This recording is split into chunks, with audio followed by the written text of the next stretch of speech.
ഗുണം ചെയ്യും.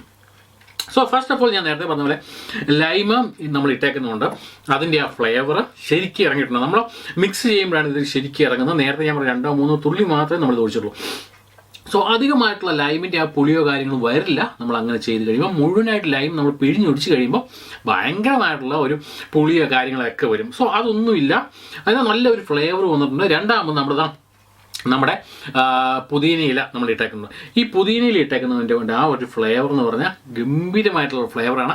അത് ജസ്റ്റ് ഉടച്ച് അല്ലെങ്കിൽ ചതച്ച് ഇതിൻ്റെ അത് ഇട്ടപ്പോഴത്തേന് ആ ഒരു ഫ്ലേവറും നല്ല ടേസ്റ്റായിട്ട് ഫീൽ ചെയ്യുന്നുണ്ട്.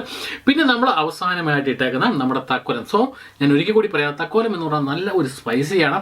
നമുക്കറിയാം ബിരിയാണിക്കകത്തൊക്കെ അതൊക്കെ ഇട്ട് കഴിയുമ്പോൾ ഉണ്ടാകുന്ന ആ സ്മെല്ലുണ്ടല്ലോ എന്ന് പറഞ്ഞതുപോലുള്ള ആ ഒരു ഫീല് അല്ലെങ്കിൽ ആ ഒരു ടേസ്റ്റ്, ആ ഒരു നല്ല സ്പൈസിയുടെ ആ ഒരു എന്താണ് പറയുന്നത്, ആ ഒരു ഫ്ലേവർ എല്ലാം നമുക്ക് കിട്ടും. സാധാരണ നമുക്ക് കറുവപ്പട്ടയിൽ നിന്ന് കിട്ടുന്ന ഒരു സ്മെല്ല്